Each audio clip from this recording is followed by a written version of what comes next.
Well, with that chilling and poetic opening, welcome to this episode of the 800s. I am your normal co-host Alex, and joining me today is the man usually behind the scenes, but who started us off just right, Alan, the one who also makes this all happen.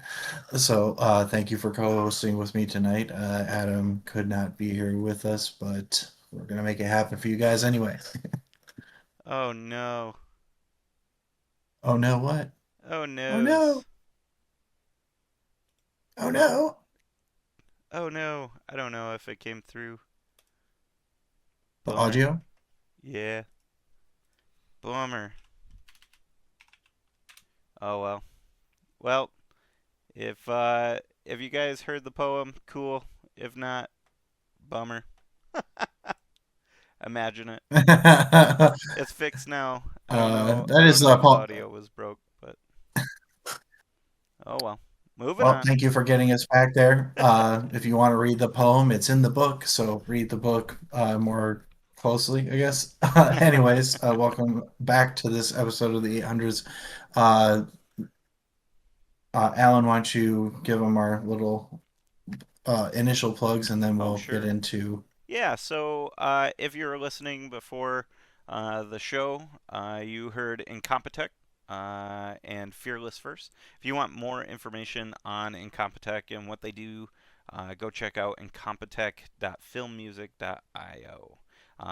If you want to check our socials out, they're on the screen.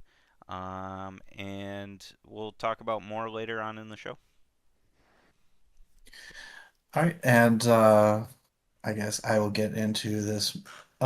This month on the 800s, we'll be discussing one of 2025's most highly anticipated books, Sunrise on the Reaping by Suzanne Collins, the second in a set of prequels to the YA sensation Hunger Games. This time, we're told the tale of Hamish Abernathy and his well-known win in the 50th Hunger Games and the second Quarter Quell, where twice as many tributes are taken. We finally get a glimpse into one of the most popular and enigmatic characters in the Hunger Games universe.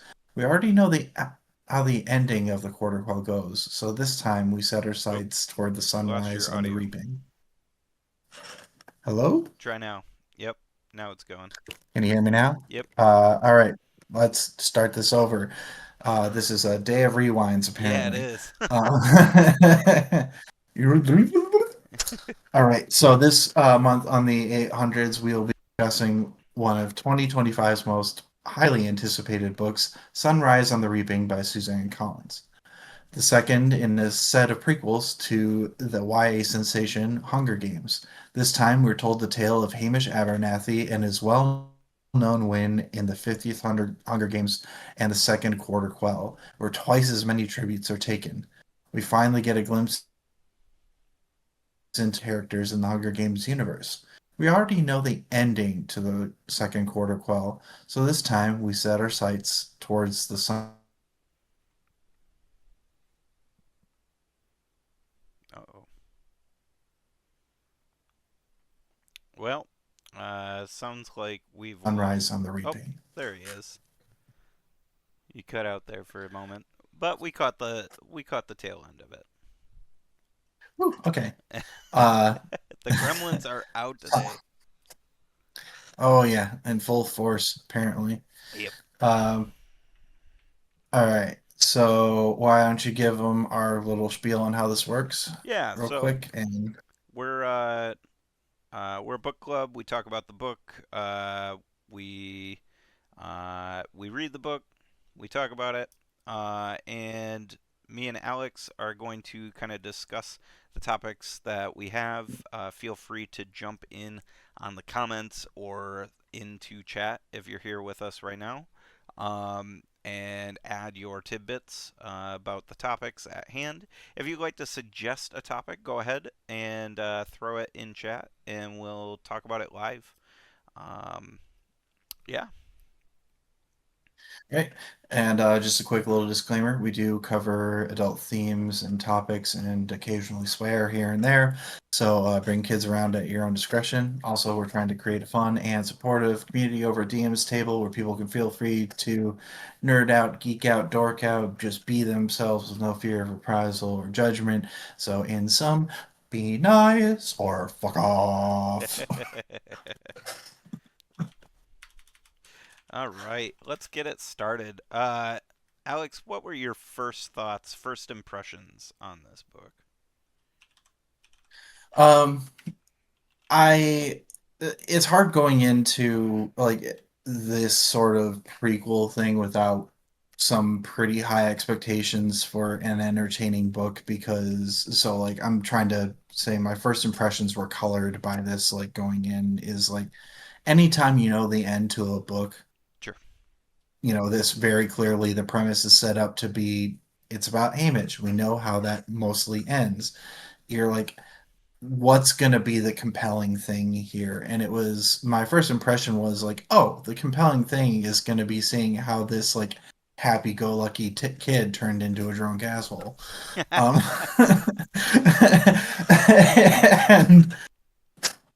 and I was just like, man, I knew from the beginning, like, this is going to be a heartbreaker. Like, it always is to some extent in the Hunger Games, but it was pretty apparent from the beginning. You're like, oh, you're setting up like a super likable scenario, and we know how this goes. So, like, it's going to be a matter of like what happens. So I Oh, found your myself audio cut like, out again.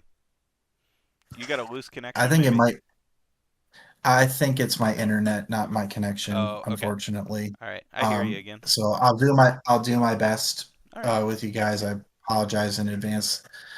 For whatever reason, my internet is a bit spotty right now. But anyways, first impression was there's a lot of ways that that could happen, and I found myself spending a lot of the first half enjoying the scenery, but also just spending a lot of time speculating, just like right from the beginning. Yeah. How about you?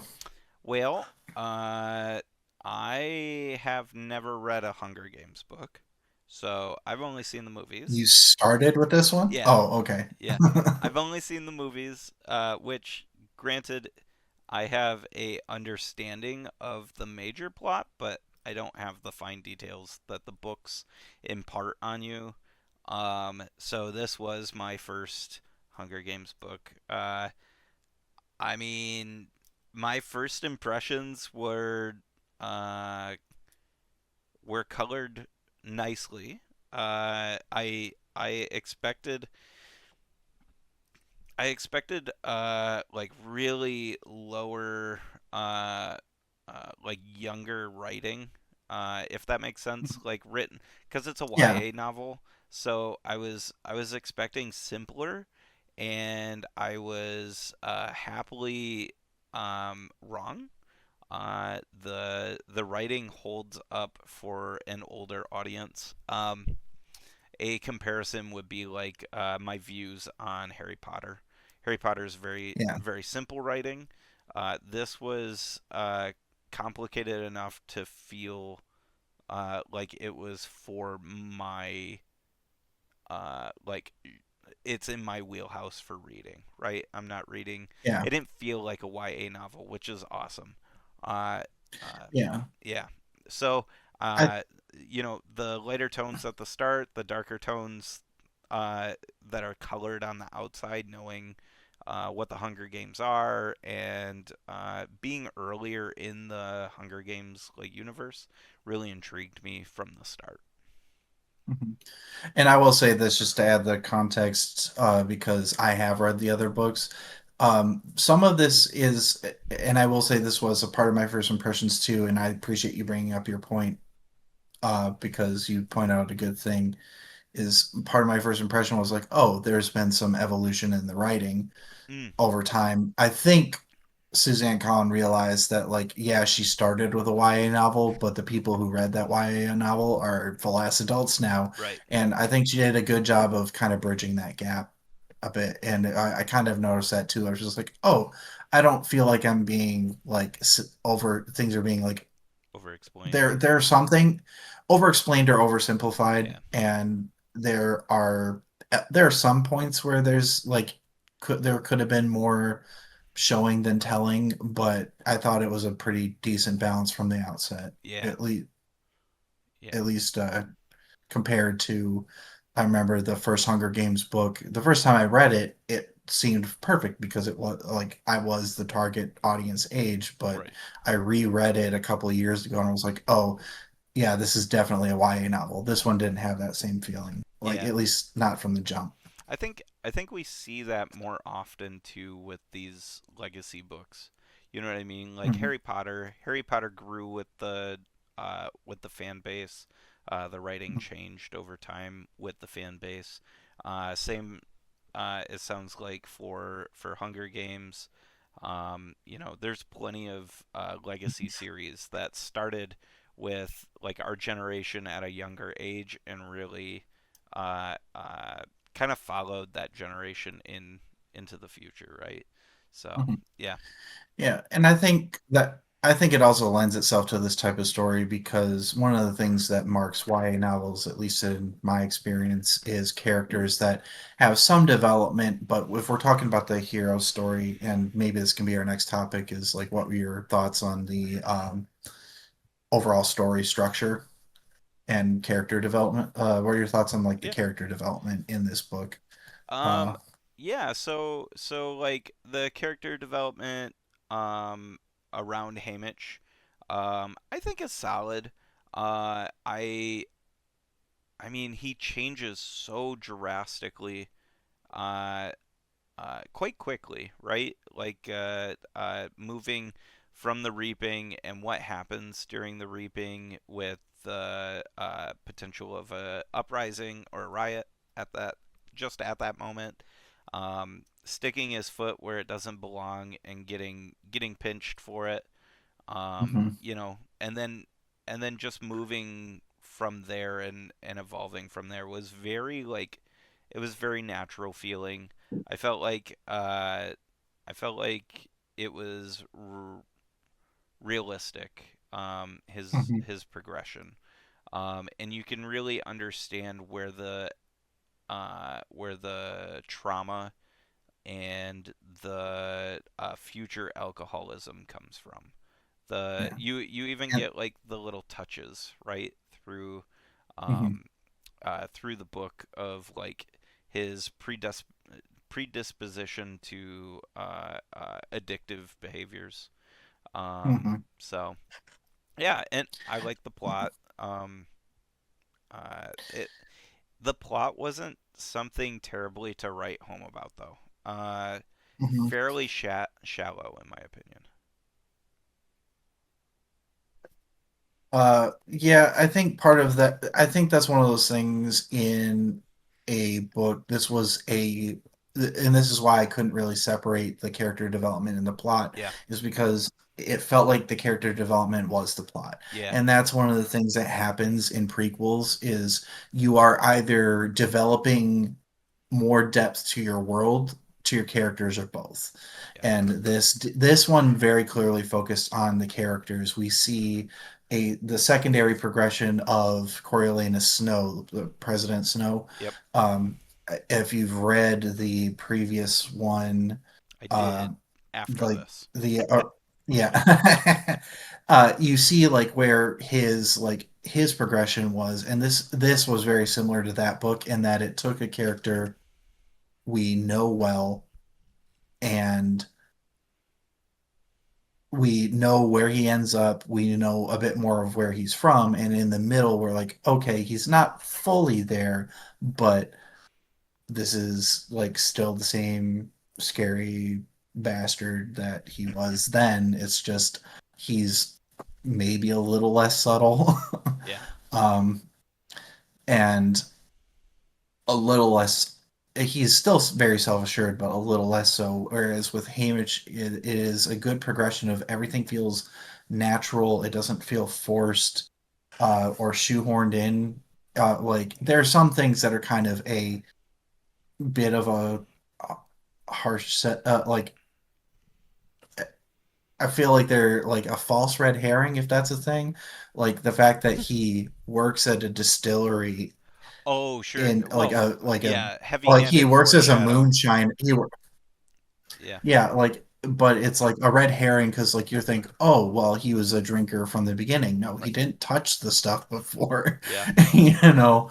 So what drove him to drinking? So, like, some of that is where you start getting into like the YA stuff with like, well, it's supposed to be this, but it's really not. And I'm like, it wasn't that tricky, Yeah. but if you read enough books, but it also does make sense of a character who's like, I avoided this because I thought I needed to stay clear. And then he's become a character that doesn't want to be clear at all. Right.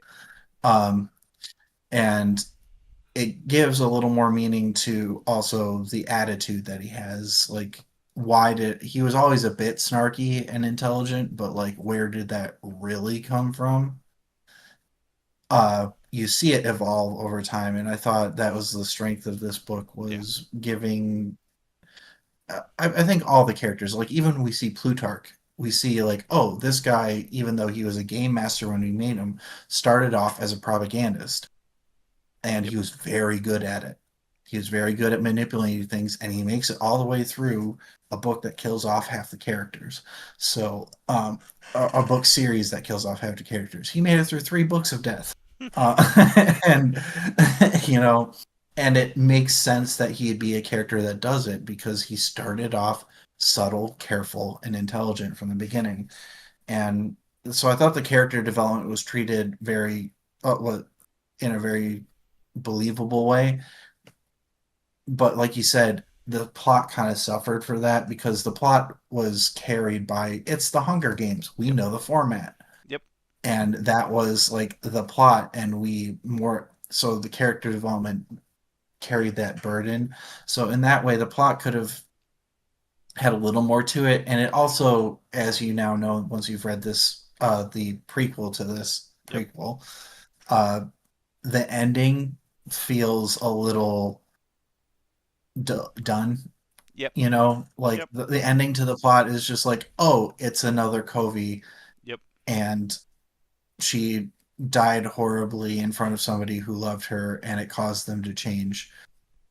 Um, Yep. so like it wasn't the best ending for a plot, but it was the solid character development and what changes people more than the death of the people they love, especially like and tons of trauma in between. Yeah. you know. I think I think that um at least I was getting the feeling of it is like the prequels established a cycle that I imagine because I haven't read the original trilogy yet.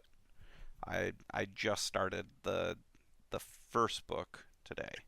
So, but I am I got this feeling uh that the prequels established this this vicious cycle of like someone from the capital tries to grow someone from the districts. They try to do it for their own means and then end up doing it for themselves as well, and the person from the district gets hurt and in some way, right? So I feel like that cycle is established and is like I I guess like hammered home in the second prequel, right? In Sunrise on the Reaping is like okay, this is clearly how Snow knows how to hurt people because he's experienced this hurt, Mhm. and this is how he establishes his dominance, his manipulation, Yeah. and that cycle is broken later on um, through the series. So, Yeah. but yeah. Uh, yeah, it definitely establishes an MO, like, Hmm. but some of I think it might be the thing that feels sometimes like a bit like disappointing that there isn't a little more Yeah. moving behind the scenes. We get a little bit more of it in like the third book Sure. of the series, but even that gives up some of the plot for the sake of trying to figure out why certain characters are being the way they are despite being kind of secondary to the story. And there's a bit of that, I think, in this book, but I think it's been polished in this book, which is really weird to read it in that order, because like I think we see it in Lulu, which is basically just Rue 2.0, Yeah. except way more fucked up. Yeah. Um, Oh but my Lulu gosh. is Yeah. this like defenseless character that is like only mostly defenseless, that has a thing that latches that you latch onto, but whereas Rue is this like kind of almost angelic character that there's nothing at all wrong with them. They're like their death is completely pointless, and I think it steps it up a notch with Lulu by being like this is a character that suffered pointlessly, Yeah. not just died Just pointlessly. Like this was literally for the Capitol's face. Like not even for yeah, enjoyment, just because. but yeah, just to save face for Snow, Yep. which um I guess brings me up to my next question is like what did you think was the most fucked up thing that happened? Oh boy. I I think you have to revel in some of that. Like maybe not revel, but It kind of that's you have kind of to why I'm have asking the yeah. question. Yeah, I I think that um the what do you call it? What was his sister's name again? Can't remember. It was like Mary. Oh, it was well, I think you're thinking of the uh the girl who was the bitchy rich girl. Yes. Yep, yep. Yep. But Lulu is the one that was took the place of the other girl Yeah, who's yeah, yeah. why I remember, I'm but talking we get so much more out of her. I'm talking his like at the near the end they're like, "Well, I never had a sister. You'd be my sister or whatever." And she was like, "Yeah." And There's she was a Maisel, twin. yeah. I can't remember her name, but Oh, Maisie, Maisie. Yeah, yeah, yeah. yeah. I think that one hit me the hardest. As far as like grotesque, I Hmm. I hated how Lenore Dove dies because it was just god damn it. Like come Yeah, on. I mean, You just stick candies laying around. Come on. That yeah, and that hurts. it, yeah, it does. I mean, I'm sure having kids that will toss anything candy like into their mouth, Oh yeah. it makes it hit a lot harder. Yeah. Um, It's yeah, just I. frustrating because it was clear manipulation of of things that they've done in the past, Mhm, and it was very explicit to kill her. Like it wasn't like he tried to poison her. It was literally this is to kill her, not like send a message through like making her sick. It was literally like mhm, I'm going to make you suffer for the rest of your life. Yeah, mhm. it just Yeah, that was one of my like top three, but I still think my worst one was when Lulu smells the flowers and mm, it almost kills her, and he even whispers into the device that he knows is in her and tells him to give her the lethal dose because he's seen it happen before, but they don't. They just let her suffer and he has to do it himself. And I'm like, it's the only kill that like yeah, you can tell like I think that was one of the biggest changes for Hamish is when that happened, and rightfully where he so breaks. because like yeah, well he you can tell like that was felt like the point where he went from being himself but damaged to Yep. being somebody else Yep. that has like a face, like kind of a mask of himself over it. Yep. Like there's a fundamental shift there. You kind of start seeing it when Luella, original, cracks her head and he lays her across the steps, Yeah. and you can tell like, oh, this is him playing the game because like it's still him because he's still giving a fuck you to an authority figure, Right. which is what a bootlegger would do. But at the same time, it still clearly messes with him heavily because she was like a sister him to him, which is why I was confused about who you were talking about, Gotcha. because Maisie doesn't come as a sister till down the line. Yeah. um, but that uh, but I think Lou, like that point where he has to like watch her suffer for having sniffed the one of like two things that makes her happy, which are the flowers and the snake, Yep. you know. Yep. And it's, I know I'm laughing at it. It's super fucked up, but I'm like it's hard not to laugh because if you It's the don't laugh, cynical. you're crying. Yeah. Yeah. It's Yep. if I don't laugh, I'll cry. Yep. And I'm pretty sure I did cry at that scene in the actual book. Yeah. I that's so we've talked about like what the uh book's kind of done well. I kind of I don't know. I got a little chip on my shoulder about the book or the Uh-huh. world itself, right? So, Yeah. um it bugs the shit out of me that this is like a popular series and how fucked up it is that like kids fight to the death to establish dominance in the Hmm.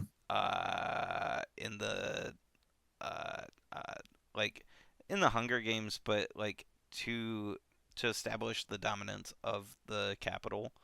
And Hmm. I know that's kind of the point, but at the same time, I don't know, something fundamentally bothers me about it, and really the big reason why I continued reading the series is because I hate uh Coriolanus so much that Oh yeah, I there want to hate readings see. a thing. Yeah, I want to see the rise and fall of Coriolanus, and that's the only reason why I'm reading.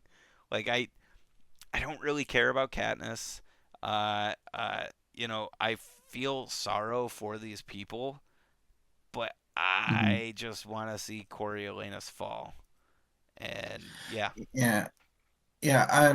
I think a lot of books like this are like anytime you're in this like a dystopic future, uh, they are books that are set up to specifically mirror a world that is messed up in a specific way, and it's taking things that happen now to an absolute extreme. So it is sacrificing the lives of the young for the entertainment of the wealthy. Uh, or more accurately, sacrificing the vulnerable, and turning it into spectacle. And there are times when we in this, like even in this world, so like there is something allegorical about it, and I'm not sure how much thought is put into that, but this oh, I'm definitely sure takes that tons. idea uh to an extreme by making kids the focal point. Because yeah, you'd like to think that oh, we're sending our children, of course we're going to like not let this happen. But you know, entrenched powers are hard to beat when you don't have the resources to beat them. Now, I think the thing that pisses me off the most are the people in like districts 1, 2, Oh, the and bootlickers. yeah, the bootlickers who are like, we're almost there. We can almost be one of you, We're but you're not almost one there. of them. You're not one of them. You're just like The pet dogs. privileged to the point of not seeing like humanity in yourselves or the people above you. Like it's just those are the people that piss me off because Coriolanus Snow, he is a character to hate because he is a terrible person. Like that he's a damaged person, but he's still a terrible person. Because he's holding up this establishment because he thinks it's right because he saw violence once. Like, Right. man, get your head out of your own ass. But the bootlickers are like, there's a sympathy and a hatred for them. Like, there's a sympathy of like, oh, this is the dog that was kicked to the point of capitulating, and Right. now it sucks up to the master, so it won't be kicked again. Um, and it gets a few more table scraps than the rest, so it will fight over those table scraps because all it knows is violence. Right. It sucks, but like I think in this one in particular, because it's the only quarter quell where we see non-champions in double numbers, and you're like, oh, even when there's four of you, not just like the two best that were trained to do this, but Right. like there's four of you now. And yeah, I get you're always training for this, but like you're all across the board dickwads. And like it's not your fault, but you're still dickwads, and your parents are even worse. Um, for like, like I get it's this weird juxtaposition, and it's hard Yeah. to hold space for both at any given time. So yeah, I totally get the hate rating part. It's Yep. you know, you and again, there's all these allegories for it, which, you know, for any book that can get you to think about this stuff, I think this might be the one that shows the interpersonal effects of that more because the original series is more symbolic and more broad scope because it leads to the disruption of this pattern. Right. Whereas now we're like, oh, here's what was going on for Yep. 75 years, Yep. and this is what it looks like, and here's the toll that it was taking. And it kind of makes you surprised it took that long, but at the same time, practicality, what resources do you have? Yeah. So I Mhm. I think that actually leads really well into uh this question of what did you think of the rebel subplot? Um, I I think it was smart to set it up. It wasn't the most subtle. Plutarch was fun to see in that role because, like, oh, now, like, it makes him a more believable character, which I think was kind of necessary for him making it all the way to the is like he's more likable, but he's also like very clearly like an adept manipulator, which is how he wound up where he did. Hmm. And um the rebel subplot kind of felt a little like it felt like it was a good thing to have in there, but like there could have been a little more to it. Sure. It felt like the kind of hint that you would do in a book in sequence, not as a prequel. You Sure. know, I think it showed how young the rebellion actually was at the time. Because yeah, that's because true. one of the things that, like, having read Cornelius's story and then now Hamish's story and knowing where it's going, uh the breaking the games might have done something, but with how how much the rebel faction lacked in establishment, uh Mhm. just breaking the games wasn't going to break the cycle. And Mhm. so them thinking that that's all they needed to do was naive, Mhm. a young rebel plot. And Yeah, yeah, yeah, and like it it feels like the symbolic blow without having an understanding of the structural and systemic issues that hold up this symbol. right. And yeah, you can destroy one, but it's kind of like the Hydra, you gotta seal it and cut the next head off too, Yep. and you're right that it does show that this is kind of like a fledgling movement, like even if it is 50 years in, Mhm. because organizing is difficult, especially when communication is controlled so tightly between districts and but that's the whole point of the Capitol doing what they do is keep you separated because if you can't talk, you can't organize. And yeah, it does show that they had something to learn, that there had to be something more. I mean, it was as messed up as it was nice to see some of the other winners that we see in the 75th Hunger Games, like BT and Virus, and show like, oh, they've always been like that, but there is something like you can see where the zeal comes from, Yeah.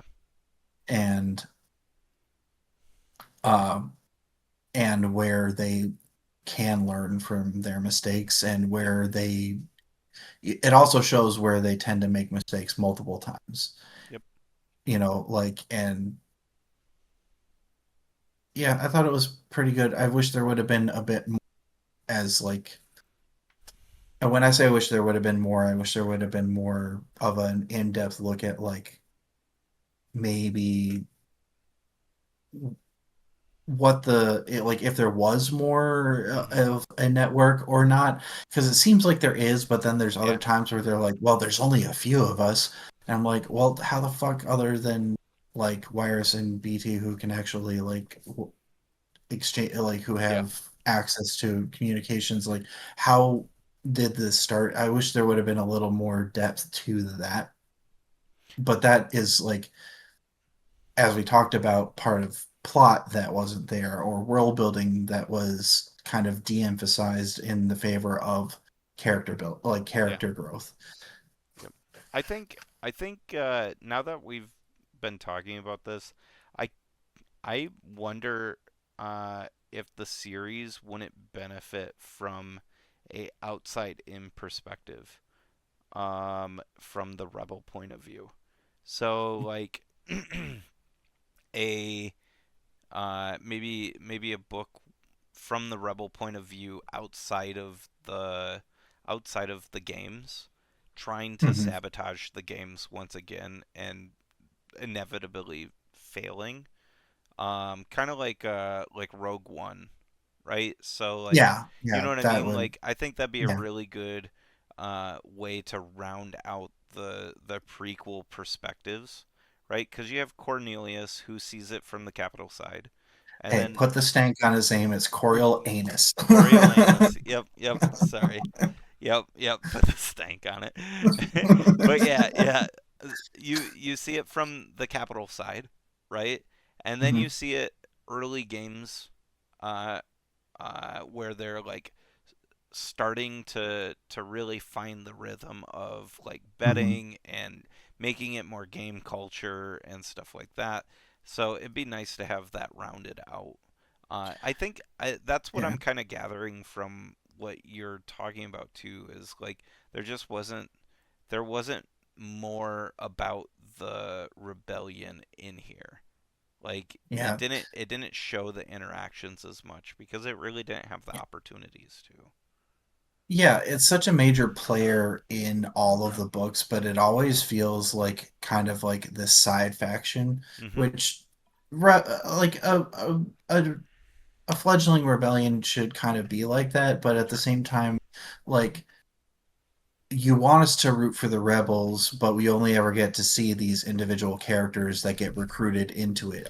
And it's just this kind of nebulous thing that Yeah. we're supposed to be like, oh, this came out of nowhere. And now that we have our symbol, we can go behind, we can Yep. follow the symbol to victory. But at the same time, like, yeah, I care about the individual characters, but the rebel cause is absolutely seems justified, but it is just this nebulous thing that Yep. you're right would could do with a little more structure and consolidating, like maybe a story about how they establish themselves in District 13, Right. Right.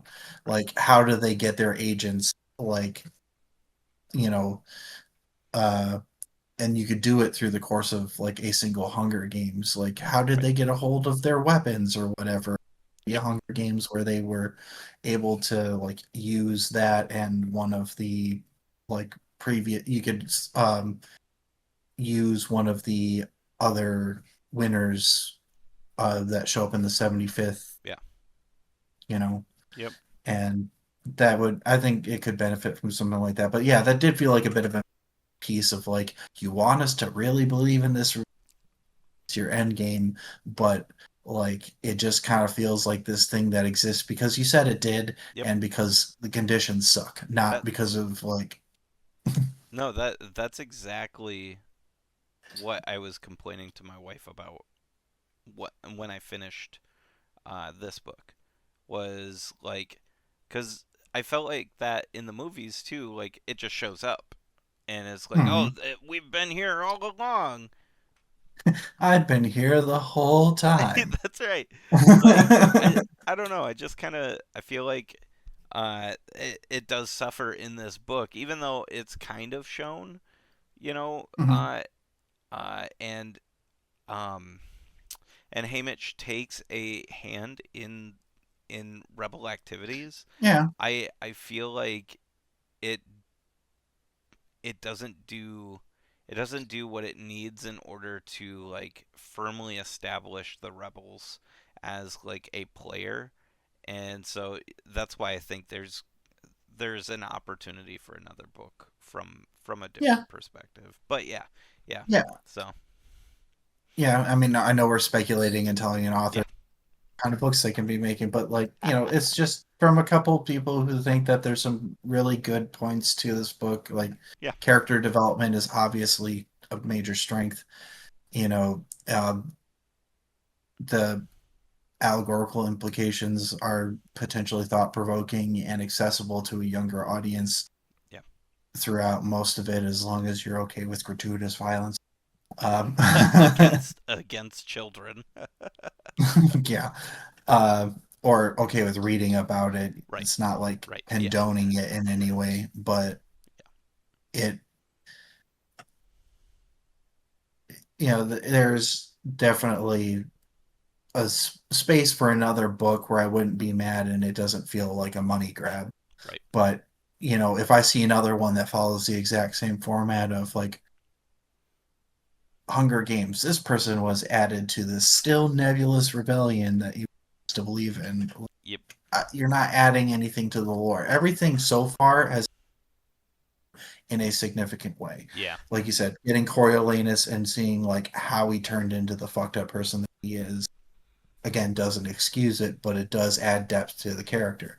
Right. Seeing how Haymitch is both a player and a degenerate, and where that came from, as well as getting a little bit more some other characters within the rebellion. Yeah, there's kind of this little void, and there's a book that can neatly. Yeah. Up to you, Suzanne Collins, about how you want to make your world, though, or not make it if this is your last one. Your fans call for more. But yeah, I think I think Haymitch is a really great um uh uh what do you call it? What's the what's when things go bad for people like story.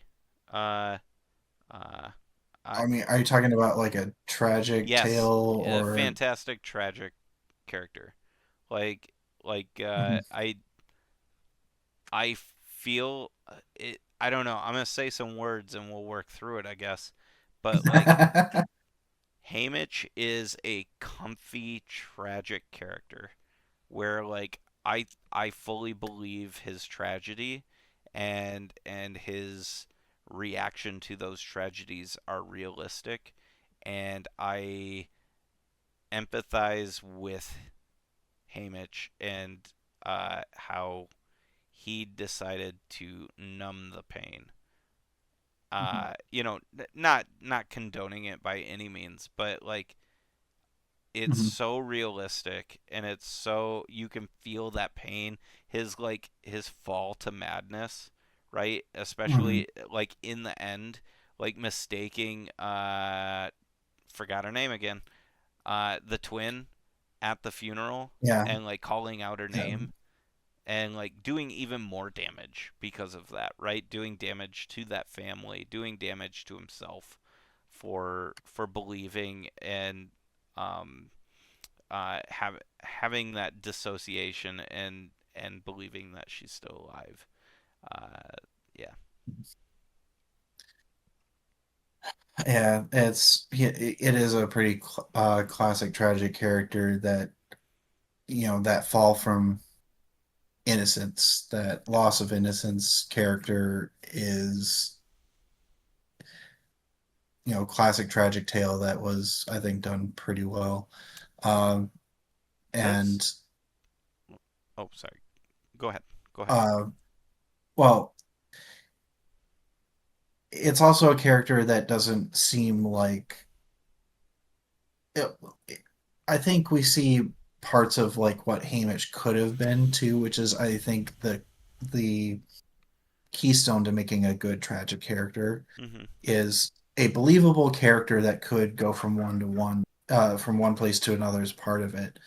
But the glimpse of what they could have been, I think, is what really makes that fall hit hard.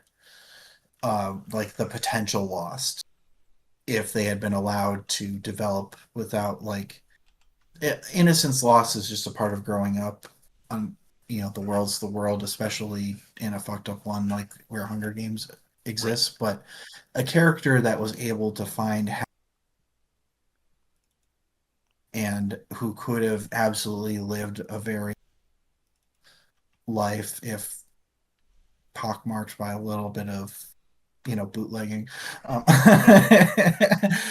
but a character that had this hope for their life and you see that just absolutely dashed and it becomes this totally different person by the end that is barely tethered to what he once was. Yeah. um and most of that is through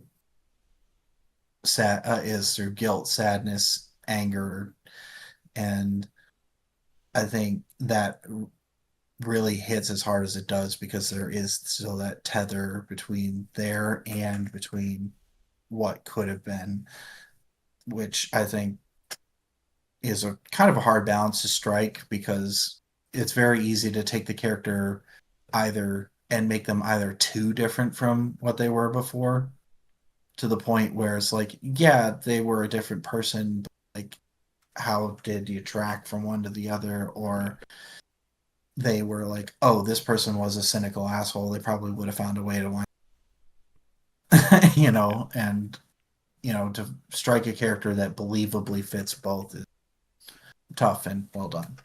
Yeah.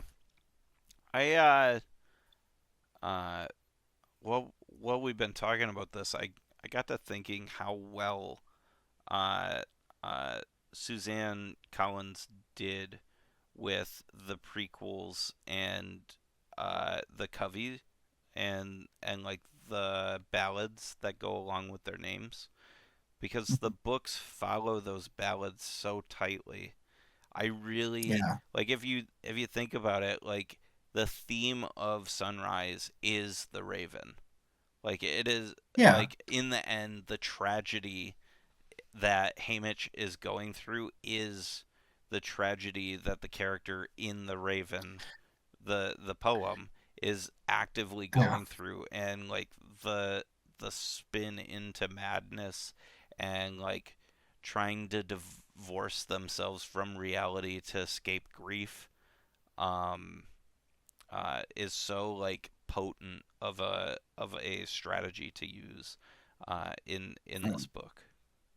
Well, there's a reason why that poem is considered to be, one of the best and one of the most well known of, all time. And I think it does a good job of taking a something that is highly poetic and lending prose to it.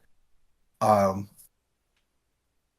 I think there are some parts of it though where it felt a little overly repetitive, putting and like that's part of Sure. where I was actually going to bring this up as my next topic. So I'm glad that you did any like you beat me to it.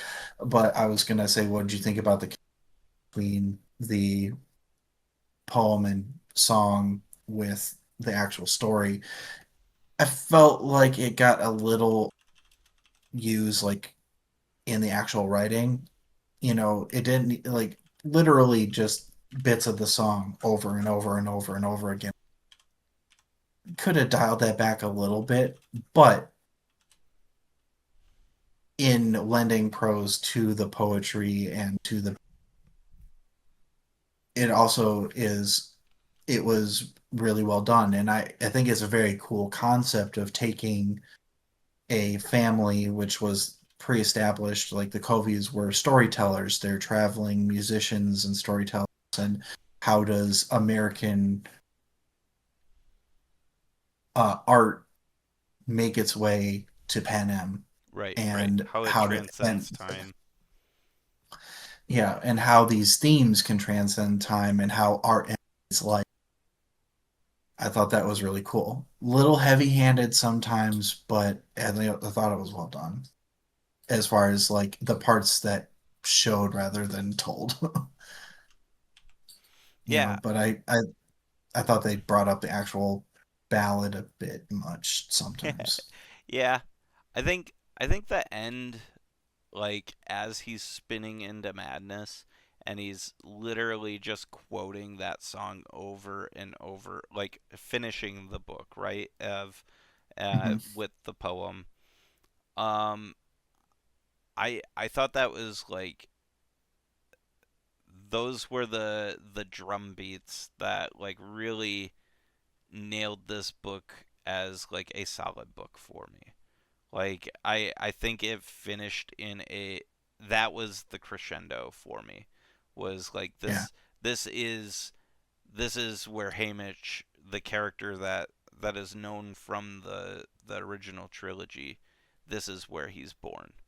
yeah. And this is uh, the firm establishment, the firm casting of who Haymitch is when you first meet him in the original book. And I just it felt good. It felt like a real home run as far as like things didn't happen off screen. We see it concretely. This is where the degenerate Haymitch comes from. Hmm. Yeah, it's like I didn't think that was like necessarily like initially born. I've talked a little bit about how I thought that like happened. But that feels like if that was where where the iron was put in the fire and started to be forged into something different, that was the quench. Yeah, yeah, yeah, yeah, Where it yeah. was like 100%. fully became like, Yep, and I was really glad that that was added there because if it had just ended with her death and him being sad, it would have felt like, oh, well, this is just yeah, the previous book 2.0. yep, But to have a character, like, there's a reason why this character didn't become this completely cold right. uh, and callous and, psychopathic. You know, and there's that little glimmer of like who he used to be that hasn't been completely burned away, and it's in something that I think a lot of us can identify with, which is art, which is something that like the something that is open to interpretation depending on our circumstances. Because I that is the one good thing about it placed in multiple places in the book is his reaction to it is it changes along with him. You know, Yeah. it is once a source of comfort and then becomes both his anchor and the anchor that keeps him grounded but also drowning. You know, Yeah. it's a weird juxtaposition, but you know, I'm glad that you brought that up because I definitely agree. So with that though, why don't Yep. we get in quick into our final thoughts? Yeah. Absolutely. Final thoughts on the book. I don't regret reading it. It was good.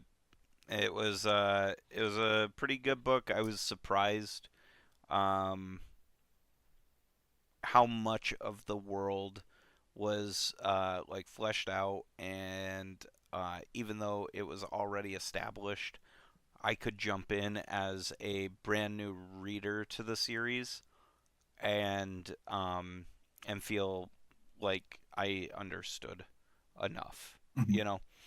Um, uh, yeah, it got a solid it got a solid 4 from me out of 5. I can respect the game, even though I don't like the concept.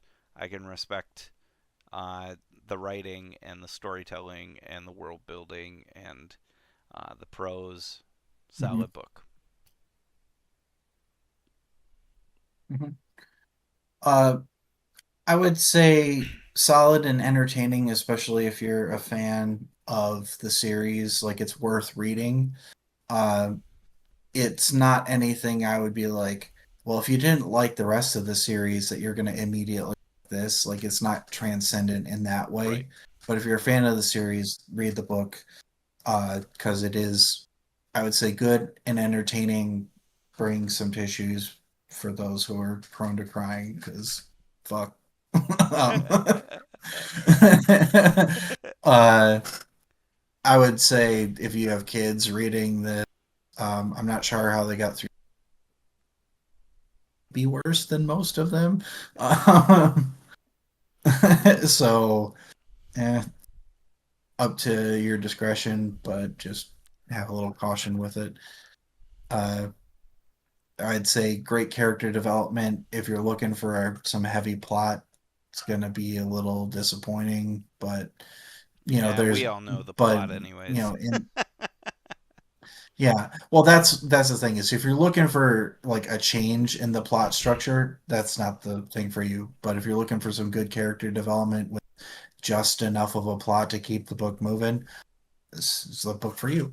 Um, if we're gonna go by the out of five, I would say closer. What's that?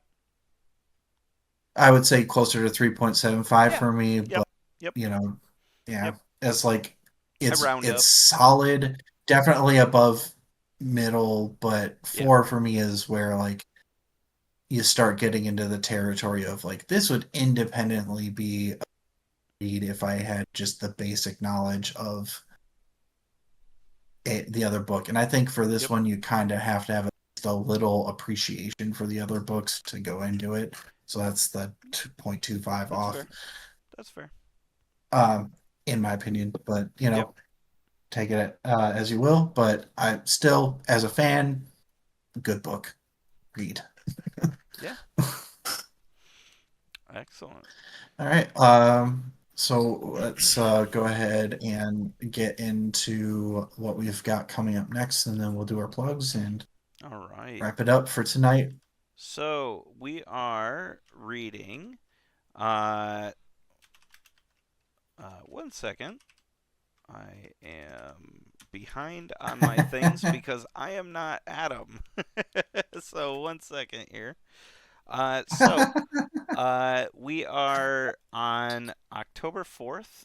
We will be doing uh, Monkey King, Journey to the West, and that is coming up. And then we are going to have another October book coming up October 25th, and that is going to be Pen Pal by J.T. Gessinger? Gessinger? Yeah, sure. We'll go with that. It'll be on the screen. And yeah, yeah. So make sure to read those books. I think we will get some good conversation out of both of those books. I haven't read them personally, but I have seen the like the little tidbits about them, and I'm quite interested. Right. And coming up in November, we're gonna go back to original recipe, like our like any finger licking, turn the page, good.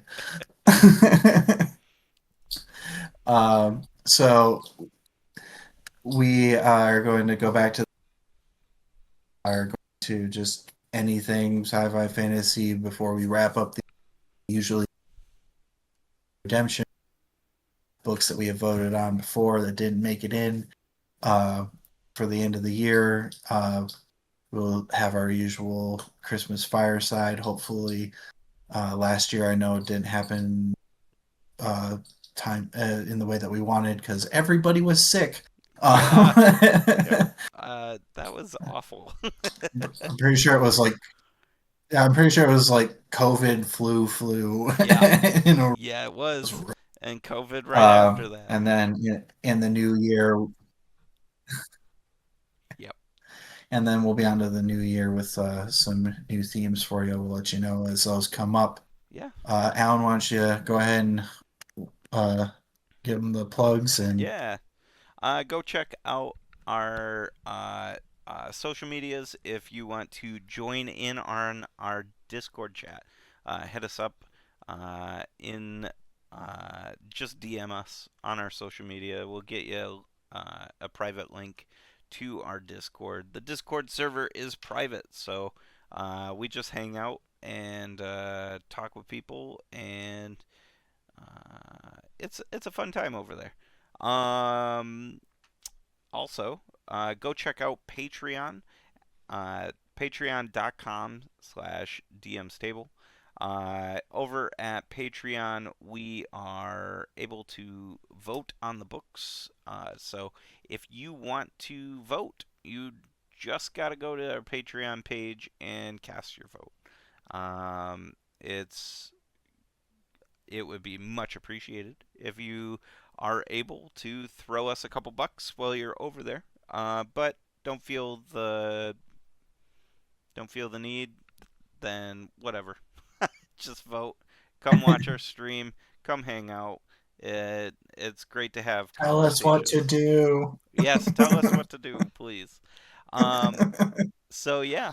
Uh, uh, Other than that, All right. All right. Well, thank you for all those who join us now or in the future via YouTube or any what other means you pirate our streams.